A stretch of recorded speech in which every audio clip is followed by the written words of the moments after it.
This episode is dedicated to Christian, and also Coco.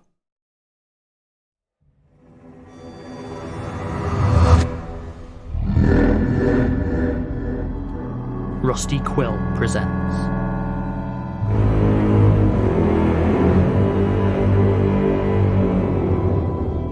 The Magnus Protocol.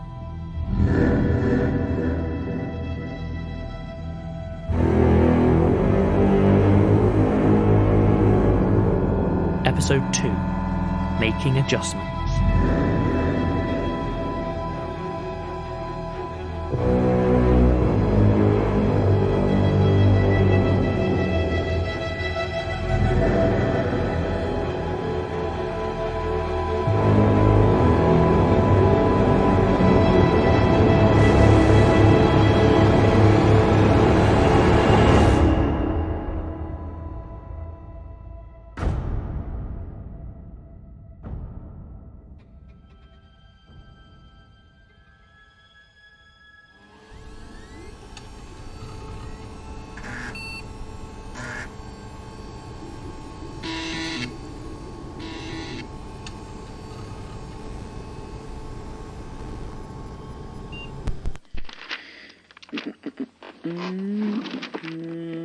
Okay. Dracula. V for vampires. Assuming you mean Count Dracula, a la the novel, I'd suggest subsection popular culture. And assuming he's behaving as I'd expect... He is. I'd guess a DPHW of... 7475. Uh-huh. Close. 7465. Okay. Frankenstein? Assuming you mean the scientist, not the monster. I do. Then that'd be another resurrection. Possible subsections: obsession, medical, pursuit, and... blasphemy, maybe? So that would make it 4237.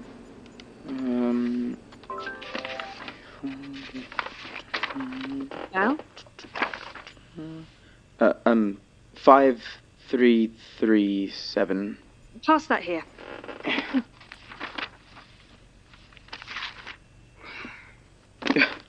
This thing is enormous. We can't possibly be expected to just memorize all of it. You won't keep up if you're sitting there turning pages all night. But surely there's a system or something. Like, what does DPHW stand for? I don't know if it stands for anything. It's just an arbitrary index. You just gain a sense for it after a while. But someone came up with it, meaning there was a logic to it at some point. Sam? So if we can just figure out what links similar cases, then we'd know what the system was based on. Sam! We aren't here to decode the system. That's Colin's job. And you've seen what a delight it's made him. Just try to learn your codes and process your cases. But I'm never going to learn all of this. You've been here for years, and even you haven't managed to... Then quit. No one's making you work here. Right. Listen, Gwen, what? Ahoy, hoy. Did you miss me? Was it torture? You're late. I'm sure the UK government found some way to soldier on without me for 3.5 minutes. Whatever. Is everything good here? Enjoying playtime with Auntie Gwen? Yeah, it's been fine. Cool. We'll unpack that ominous silence later. But for now, we should probably get started. We've still not cleared your backlog. Sure.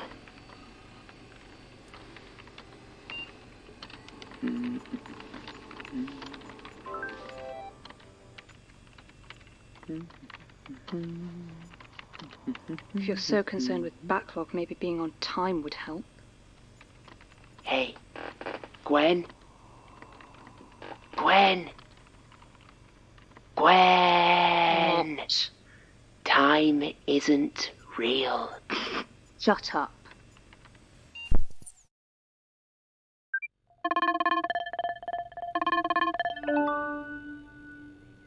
Hi, am I coming through? Yes, but there's no video. I'd rather not, if that's okay. That might be something to dive into later, but it's fine for now. Great. I've gone over the paperwork that Dr. Khan sent over, and there's quite a lot to unpack, so... I'm not crazy. Of course. I'm not a huge fan of that word at the best of times, but I am interested in what makes you lead with that. The last guy used the word delusions a lot, but that's not what... I know what's real, and I need you to believe me. I think I can do that. I can try, at least. And don't do that either. I don't want your sympathy. I just want to get this over with. Normally, I'd caution against that attitude, but I understand these are sessions that are court-ordered, so the situation is a little more complicated. How about we start with you giving your own account of what brought you here? How does that sound? Oh, I didn't think we'd be going straight into it. We don't have to, if you don't want to. No, it's fine. I'm not sure where to start, you know? Take your time. Sure. I've always hated the way I looked. I'm sure there's some deep trauma behind it that you're itching to unpack, but it's a fact.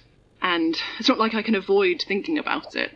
I'm a visual artist who gets most of her work from social media commissions. That means I'm spending 4 or 5 hours a day on Instagram, minimum, and that messes you up after a while, you know? Like, we all know it's fake. It's all filters and Photoshop and everyone pretending that they're the real deal, #makeup free. But just because you know that doesn't mean you're immune. And yeah, I'd ended up in a pretty dark place. And when I turned 30, I decided to do something about it. I started with my hair, grew it out to make my face look longer, and it sort of worked. And then I chucked out all my older sister's clothes and dipped into my savings to get myself a couple of pairs of my own jeans that didn't make me look quite so much like an overloaded ice cream cone. I even shelled out for a cute LBD for when I did lose a bit of weight. Mum said I was being overambitious, but, well, it hangs off me now, of course. Well, most clothes do.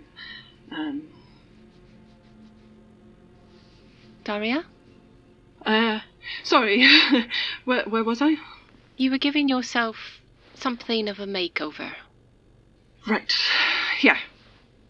So I'm stood there in the bathroom, looking in the mirror, trying to figure out what's missing, and that's when I decide I need a tattoo. I had a couple already, just little things on my shin and my wrist, but I decided I needed something big, something that really changed my look. So I started trawling Insta for tattooists. And at first glance it looks like there's this huge amount of choice, but the more you look, the more you realise that they're mostly recycled designs, and even those were way too expensive for me. It was actually when I was looking for some inspiration for a commission that I found them. I was meant to be doing a portrait for some generic witchy alchemist character, and it was when I was researching the symbols and stuff that I came across Ink Soul. It's like Ink Soul, but the S is a number 5. You can look them up. They're pretty popular these days.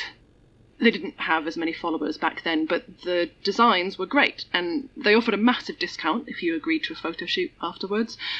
I figured I had nothing to lose by reaching out, so I got on their site, filled in the About Me contact form, and got an immediate response inviting me into their prestigious London studio. I actually heard the studio before I saw it. Obnoxious dubstep was echoing out the far end of the corridor, and when I turned the corner, I found myself looking at the most influencer setup imaginable. A huge purple neon sign took up most of the shop front with Ink Soul written in cursive, flanked by a pair of ludicrously huge speakers. Looking beyond into the interior, it seemed like more of the studio was dedicated to ring lights and photography gear than tattoos. Ink Soul themselves was... To be honest, they were kind of underwhelming. Not a lot sticks in my mind, except that they had an absolutely gorgeous floral serpent design running up their arm and into their neck. It was so vivid. It looked ready to slither off their skin and onto the chair. They beckoned me over, and we chatted for a bit. It was weird. They didn't ask me about what design I wanted. They just kept pressing me about my life, about why I wanted the ink. I was honest, maybe uncomfortably so, but nothing really seemed to grab them until I told them what I did for a living. And then they broke into this huge grin and cried, "The artist becomes the canvas." Before I could reply, they hit a button on their setup, and suddenly we were live streaming with lights in my eyes and their arm tight around my shoulders. I don't remember much of what they said to their viewers, but they just kept telling everyone how lucky I was whilst they dragged me into the chair. And then suddenly they tilted it back, and before I knew what was happening, I cried out in shock as the needle hit my skin. They hadn't discussed the design or anything, they just started working on the inside of my left forearm, my drawing arm. I could feel panic start to rise inside me, but all I could do was just sit perfectly still. I stopped being able to think about anything at that point, as it was by far the worst pain of my entire life. Vicious, shooting pains leapt up and down my whole arm from my chest to my fingertips. Every muscle snapped taut automatically, and my back arched on the chair. I wanted to scream, but I couldn't even breathe, as it felt like thousands of wasp stings ravaged my body, whilst mediocre dubstep thrummed through my chest, and Inksoul chatted to their viewers, completely unconcerned. I must have passed out, because when I opened my eyes, Inksoul was at the other end of the studio, cleaning their bloody tools. The stream was over, and I was apparently forgotten. The pain had dulled, so I dared to look down at my forearm, expecting to see a tattered and bloody mess. Instead, a pristine paintbrush design spanned from the interior of my elbow to the inside of my palm. A flurry of colourful floral patterns entwined with symbols I didn't recognise. Despite the pain, I twisted my arm back and forth to admire the work, and those symbols almost seemed to glitter in the light. It was beautiful. Just as suddenly as the lights had turned on, they were off, and I was bundled towards the exit. No debrief, no aftercare. They said they had the shots they needed, and before I knew it, I was stood outside, dazzled and unsteady. I considered going back in, but I was so tired. Instead, I just stumbled back home, my new tattoo still completely exposed.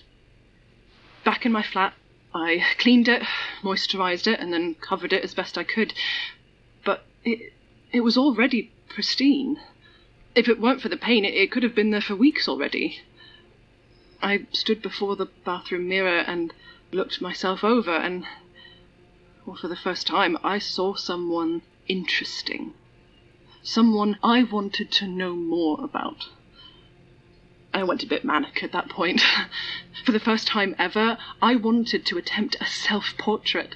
Something real and physical. I wanted to feel the brushes in my hands and the oil on my fingertips. I worked through the entire night with a passion like I hadn't felt in years. There were thick globs of paint all over the room. My hands, arms, face and clothes were covered. But when I surveyed the finished work, it was spotless. Not only that, it was by far my best work. A luscious impasto that leapt off the canvas. I've been calling myself an artist for years, but this was the first time that I had felt it. I don't remember falling asleep, and I didn't wake up until past 4 in the afternoon. I was still tired and had a pounding headache along with my throbbing arm, but I still awoke with a smile, because when I opened my eyes, my own face was staring back at me, and for the first time, I wasn't ashamed. At least, not initially. As I stared at it, though, I noticed that whilst it was accurate, it wasn't perfect. The eyes were still slightly wrong. The angle of the smile was off, and obviously the nose still wasn't quite right. Looking around me, I realised that all of my paints were still out. I looked at my new tattoo and realised that I would be fine to just do a quick touch-up. Nothing major, just a slight adjustment, just for me.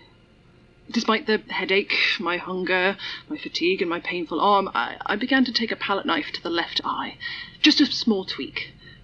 It was a subtle change, barely noticeable, but I knew I was making progress because I could feel when the knife scraped bone. And when I went into the bathroom to check, I was pleased with the result. There was no discoloration, no bleeding, no damage at all, but the face around my eyes was definitely more symmetrical. It looked so much better, but not quite perfect. I should have stopped then. I should have taken a break. I should have called my mum, put everything away and gone outside, but the power was in my hands. I could finally make myself perfect. It was small tweaks at first, giving a fresh gasp of pain each time. I slightly lengthened my fingers.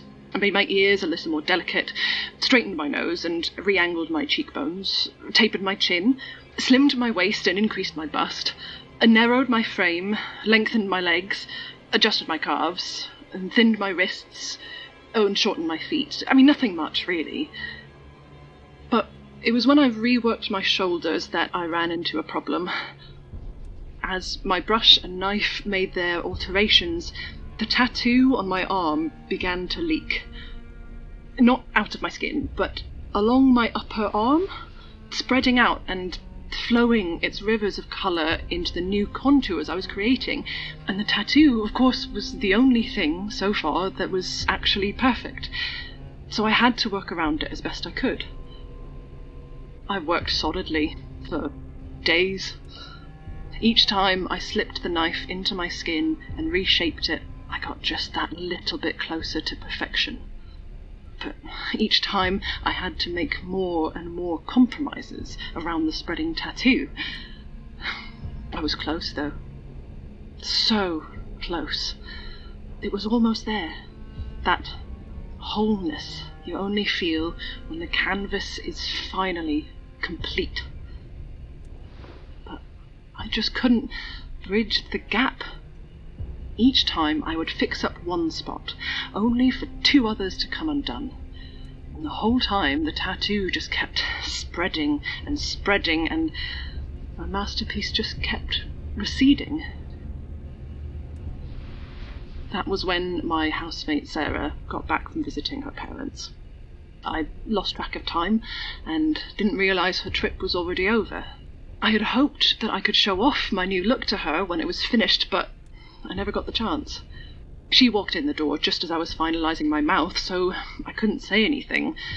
If I could, I'm sure I could have been able to explain and make her understand. Instead, she started screaming, and when I made reassuring noises and reached out to her, she backed away. I did manage to hold her for a moment, but the work I'd done on my hands the day before meant that I couldn't really grip her. That was when she punched me. I'm sure she was just surprised, but it was still heartbreaking. Her hand went right into my cheek and undid days of work, and the way she carried on, you would think it was her face she'd messed up. Anyway, I'm sure you've read the rest in the court reports. When the ambulance came, Sarah told them I tried to kill myself with some acid she found in my art supplies. They put me on suicide watch and only agreed to release me when I agreed to attend counselling. I haven't made any more adjustments since then. Just waiting for inspiration, I guess. I see. That's quite the story. You don't believe me either. I didn't say that. I would, however, like to ask you directly. Did you try to harm yourself with acid? Of course not. I never wanted to hurt myself. I just wanted to be better. That's good to hear. If I'd wanted to clear the canvas, I would have used turpentine.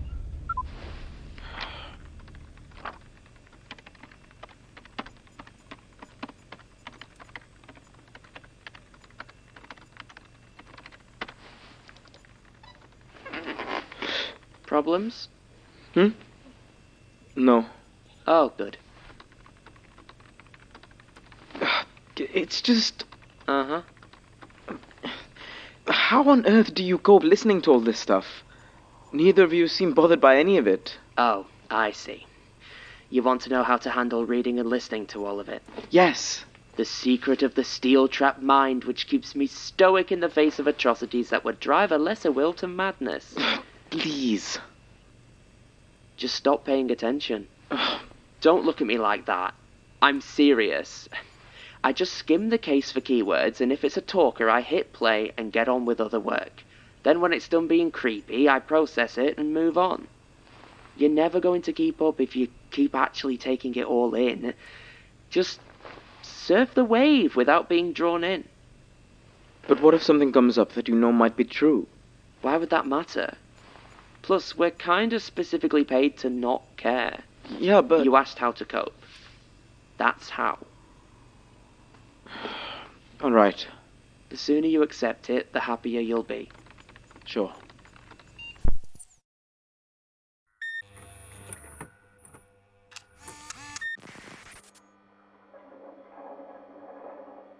Gwendolyn? Don't.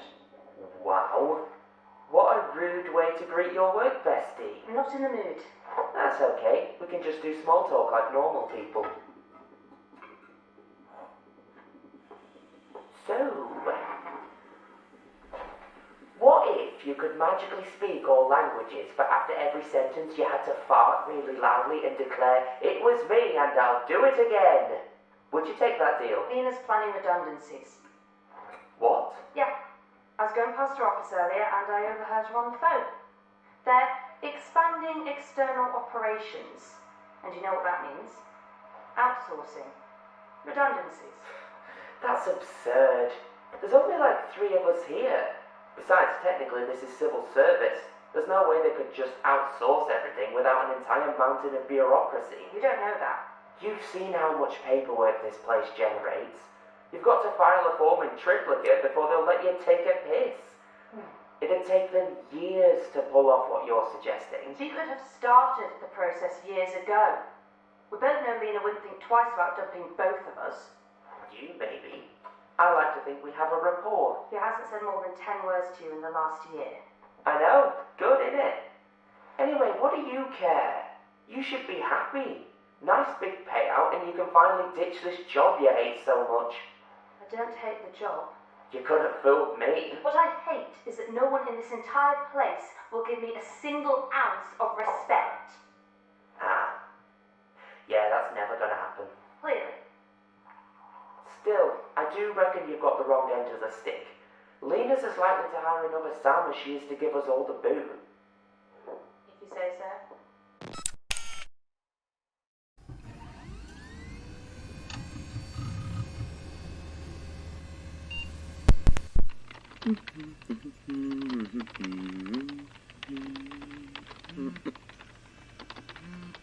Alice.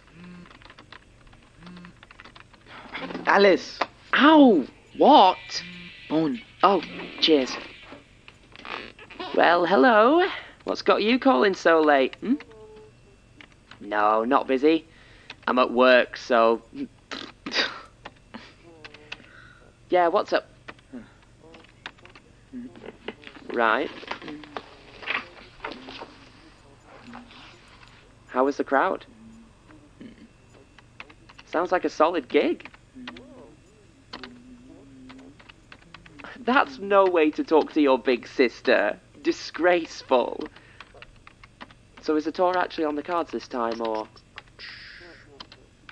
Cool. And presumably, now there's proper interest, they're going to ditch you for someone who can, you know, play an instrument. Oh, you always say the sweetest things.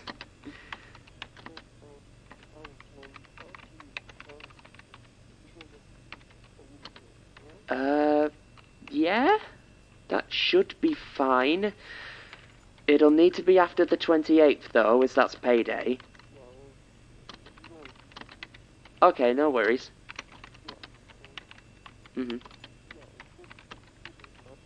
Listen, I probably should go and actually do some work. It would be super awkward if I got fired when you're just on the cusp of becoming a drug-addled rock star. Yeah, no worries. I'll talk to you later. Say hi to Trotter for me. So how's Luke? Oh, he's good. He's still playing with, bullets for St. Sebastian? God, no. They broke up years ago. He's with a new group. Dredgerman. Ah. Yeah, they're pretty decent. Well, I'm glad he's doing well. As far as brothers go, you could have done worse. He has his moments. What's that? Huh? The Magnus Institute. You're looking to jump ship already? Oh, it's nothing. Just a bit of background research. Research? Sam, tell me this isn't linked to any of your cases. It's just something that came up on my first day. I've been trying to get it out of my head. Well, try harder. It's fine, honestly. I'm on top of my caseload, and... It's not that. Then what's the problem? I wasn't messing with you earlier. You do need to compartmentalize for this job. Make a box in your head, and at the end of the shift, you dump everything in there and hit the incinerate button, okay? You do not want to be thinking about this stuff outside of here. It's not good for you. I've seen people go weird before now. And let me guess, I'm weird enough already. I'm serious, Sam. All right. I hear you. Thanks. No worries. That's the general idea.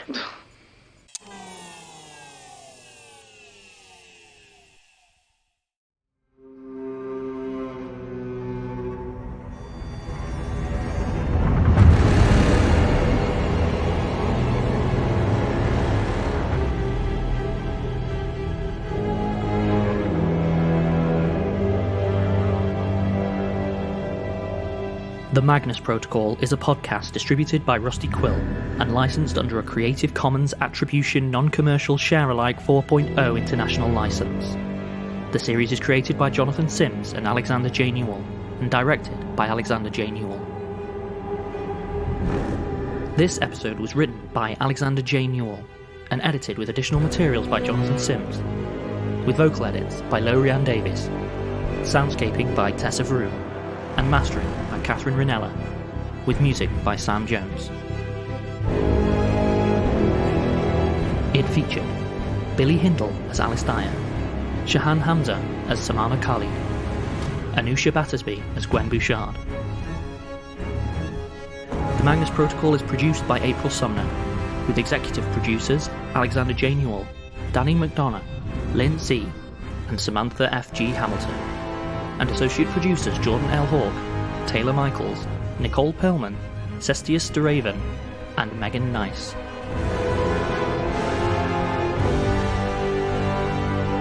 To subscribe, view associated materials, or join our Patreon, visit rustyquill.com. Rate and review us online, tweet us at @TheRustyQuill, visit us on Facebook, or email us via mail@rustyquill.com. Thanks for listening.